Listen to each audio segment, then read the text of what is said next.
Hello class, कैसे हैं आप सभी। मैं आशा करती हूँ आप सब अच्छे होंगे। तो अभी हमारे यूटी टेस्ट चल रहे थे। अब फिर से हमें अपनी पढ़ाई पर वापस से फोकस करना है, वापस से ध्यान देना है हमें अपना। तो हिंदी में जो आज हमारा टॉपिक है वह है रस। ये एकदम नया प्रकरण है आपके लिए। आपने इससे पहले किसी भी कक्षा में रस नहीं पढ़े हैं, तो ये आपके लिए एक नया टॉपिक है, एक नया प्रकरण है। ठीक है, इसको इतनी आसानी से समझ भी नहीं पाते हैं, लेकिन अगर हम ध्यान से इसको समझने की कोशिश करें, जानने की कोशिश करें, तो रस बहुत ही आसान भी होते हैं। तो जैसे जैसे मैं आपको बताती जाऊंगी, समझाती जाऊंगी, आप ध्यान से इसे सुनते जाएंगे, समझते जाएंगे। ठीक है, टॉपिक है हमारा रस।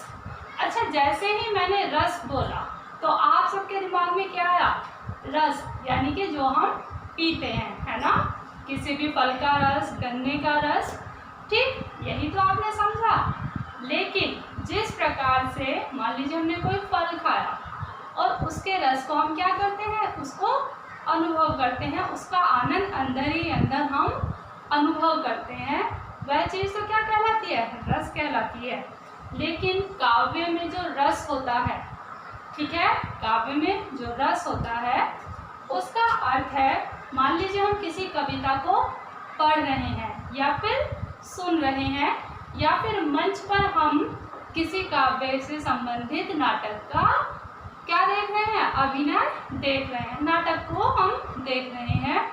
तो उस काव्य को पढ़ने, सुनने और देखने से हमारे मन में जो आनंद उत्पन्न होता है, जो आनंद की अनुभूति हमें होती है काव्य में, उसी आनंद की अनुभूति को रस कहते हैं। ठीक है, समझा आपने? चलिए मैं दोबारा बता देती हूँ।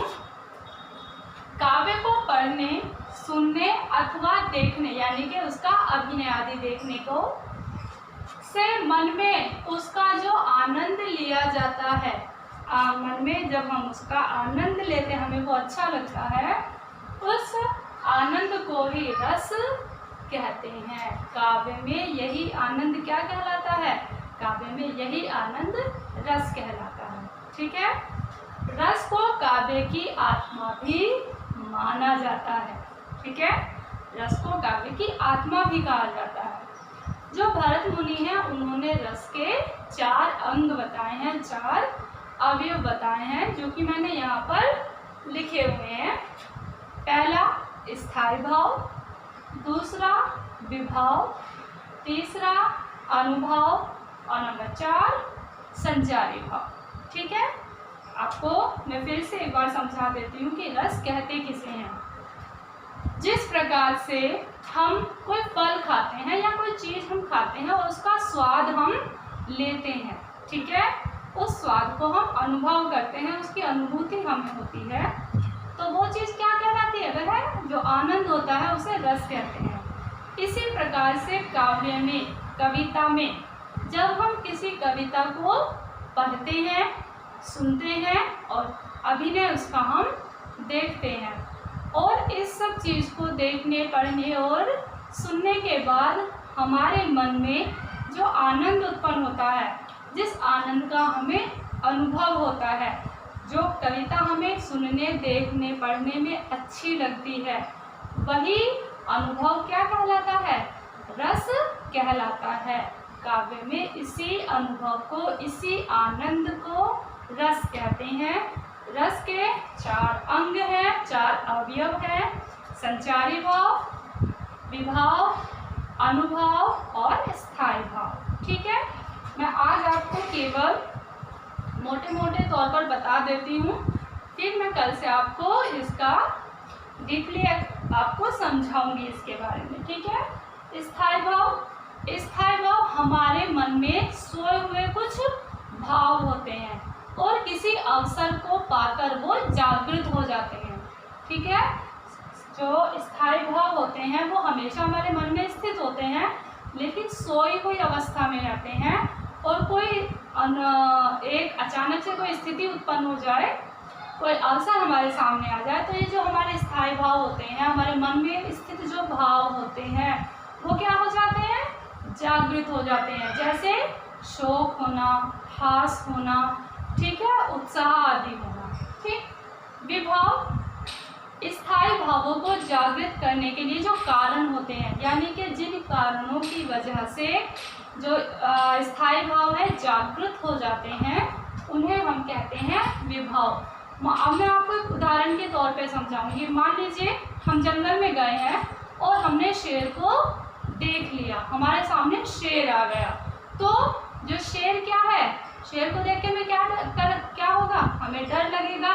डर क्या है, स्थायी भाव है, लेकिन डर हमें किसकी वजह से लगा, किस कारण से लगा, शेर के कारण, यानी कि शेर की वजह से हमें डर लगा। तो जो शेर है वो विभाव है, कारण है। ठीक, तीसरा अनुभव।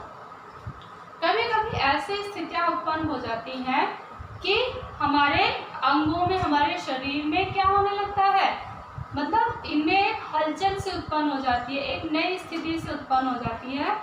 यही चीज़ें, यही चेष्टाएं क्या कहलाती है, अनुभव कहलाती हैं। जैसे शेर की दहाड़, जो दहाड़ शब्द है, ठीक है, ये क्या है, ये जैसे अनुभव यानी कि जो शारीरिक चेष्टा हमारे अंदर आती है, ठीक, स्थायी भाव के बाद, विभाव के बाद जो शारीरिक चेष्टाएं उत्पन्न होती हैं वो अनुभव कहलाती है। जैसे कि हमने शेर देखा, शेर को देख के हम क्या करेंगे, चिल्लाएंगे, भागेंगे। तो ये जो चेष्टा है, जो शारीरिक चेष्टा है, यही क्या कहलाती है, यही अनुभव कहलाती है। ठीक है। नंबर 4, संचारी भाव। संचारी भाव भी स्थायी भाव की तरह होते हैं, इनकी संख्या 33 होती है। ये समय समय पर क्या होते हैं, उत्पन्न होते रहते हैं और तभी समाप्त भी होते रहते हैं, यानी कि ये एकदम से उपस्थित होते हैं हमारे मन में और उसी क्षण खत्म भी होते रहते हैं। इनकी संख्या 33 बताई गई है। ये जैसे पसीना आना, घबराहट होना, कंपन होना, ये सारी चीज़ें संचारी भाव के अंतर्गत आती हैं। ठीक है, तो आज के लिए केवल इतना ही कि रस किसे कहते हैं, रस के कितने अंग हैं, कल हम इसके बारे में विस्तार से पढ़ेंगे। मैं आपको इसके 4 अंगों के बारे में अच्छे से समझाऊंगी और जो हमारे पाठ्यक्रम में जो 2 रस निर्धारित किए गए हैं उनके बारे में भी मैं आपको पढ़ाऊंगी। ठीक है।